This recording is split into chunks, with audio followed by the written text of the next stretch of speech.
ఈరోజు తెలుగు సినిమాని మీ ఇండియా లెవెల్లోనే కాకుండా దీన్ని ఇంకా ప్రపంచవ్యాప్తంగా డెవలప్ చేయడానికి ఇండస్ట్రీ గవర్నమెంట్ కలిసి పని చేయాలి అనేది మొదటి అంశం. సో దానికి తెలుగు సినిమాకి ఇంత గవర్నమెంట్ తరపున మాకు రెస్పెక్ట్ రావడము, తెలుగు సినిమాని ప్రపంచవ్యాప్తంగా గ్రో చేయటానికి, డెవలప్ చేయటానికి ఇండస్ట్రీ గవర్నమెంట్ కలిసి పనిచేయబోతున్నాయి. రెండవది హైదరాబాద్. ఈరోజు మనకు తెలుసు, హైదరాబాద్లో మన తెలుగు సినిమాలే కాకుండా అటు బాలీవుడ్ నుంచి కానీ, ఇటు తమిళ్ సినిమాలు, అటు కన్నడ సినిమాలు, అదర్ లాంగ్వేజ్, కేరళ, అన్ని షూటింగ్ జరుగుతున్నాయి. సో సీఎం గారి వ్యూ రెండో పాయింట్లో హైదరాబాద్లో ఇండియన్ సినిమాలే కాదు, ఇంటర్నేషనల్ హాలీవుడ్ సినిమాలు కూడా షూటింగ్లు జరగటానికి ఇండస్ట్రీ నుంచి మాకు సలహాలు ఇవ్వండి. ఆ రేంజ్లో హైదరాబాద్ సిటీని ఆ లెవెల్లో పెట్టి వాళ్ళకి కావాల్సిన హాలీవుడ్ వాళ్ళు వచ్చి షూటింగ్ చేసుకోవటానికి కావాల్సినవి కూడా మనం అరేంజ్మెంట్స్ ఏం చేస్తే వాళ్ళు వచ్చి హైదరాబాద్లో షూటింగ్లు చేసి హైదరాబాద్కి ఒక ప్రత్యేకత ఉండాలి సినిమా దానికని రెండో పాయింట్ చెప్పారు.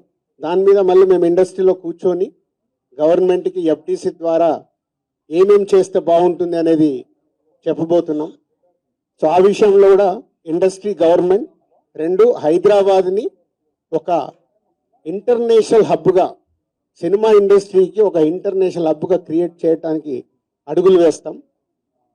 మూడోది ఇండస్ట్రీ నుంచి ఇప్పుడు గవర్నమెంట్ ఏదైతే సొసైటీలో జరుగుతున్న ఈ డ్రగ్స్ కావచ్చు, గవర్నమెంట్కు సంబంధించిన కొన్ని ఏవైతే డెవలప్మెంట్స్ ఉన్నాయో, యూత్కి ఉపయోగపడేగా సొసైటీకి ఉపయోగపడేవి ఏవైతే ఉన్నాయో అవన్నిట్లలో ఇండస్ట్రీ నుంచి పార్టిసిపేషన్ కావాలని చెప్పారు. తప్పకుండా ఓల్ ఇండస్ట్రీ యాక్సెప్ట్ చేశాం. ఎందుకంటే గవర్నమెంట్ చేస్తున్న మంచి పనులకి, అలాగే ఈ డ్రగ్స్ విషయంలో కానీ ఈ విషయంలో ఇండస్ట్రీ నుంచి మా హీరోలు, డైరెక్టర్లు ఎవరైతే ప్రత్యేకంగా వాళ్ళ ద్వారా చెప్తే సొసైటీకి రీచ్ అవుతుందో ఆ కార్యక్రమం కూడా తీసుకురాబోతున్నాం. సీఎం గారు మెయిన్గా మాకు ఇండస్ట్రీ అండ్ గవర్నమెంట్ కలిసి పనిచేసేలాగా ఒక పాజిటివ్ నోట్, అంటే ఈ మధ్య మనం చూస్తున్నాం కొన్ని అన్ఎక్స్పెక్టెడ్ జరిగిన ఇన్సిడెంట్ల వల్ల ఇండస్ట్రీకి గవర్నమెంట్కి చాలా గ్యాప్ ఉంది అనేది ఒక అపోహ క్రియేట్ అవుతుంది. సో ఎఫ్డీసీ చైర్మన్గా నేను ఛార్జ్ తీసుకొని 1 వీక్ అయింది. నేను యూఎస్ వెళ్ళి వచ్చిన తర్వాత ఇమీడియట్లీ సీఎం గారిని కలవడం, ఇమీడియట్లీ సీఎం గారు కూడా ఇండస్ట్రీతో మీటింగ్కి మాకు ఈరోజు అపాయింట్మెంట్ ఇవ్వడం.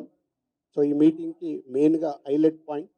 సో సీఎం గారు మా అందరికీ ఇండస్ట్రీ నుంచి ఏమేమి కావాలి, ఇండస్ట్రీకి కూడా అన్ని ఛాంబర్ ద్వారా, Telangana chamber and Telugu film chamber ద్వారా వారికి విన్నవించడం జరిగింది. ఇక్కడ ఉన్న చిన్న చిన్నవి మాకుండే సమస్యలు ఉంటాయి, షూటింగ్లనో ఈవెంట్స్ అనో ఇలాంటి అవిటికి మాకు, అలాగే డీజీపీ గారిని కూడా కూర్చోబెట్టుకొని సినిమా ఇండస్ట్రీకి కావాల్సిన అన్ని, పోలీస్ సైడ్ నుంచి ఎప్పుడు ఏది కావాలన్నా ఎలాంటి సపోర్ట్ చేయాలి ఏంటి అనేది కూడా చెప్పడం జరిగింది.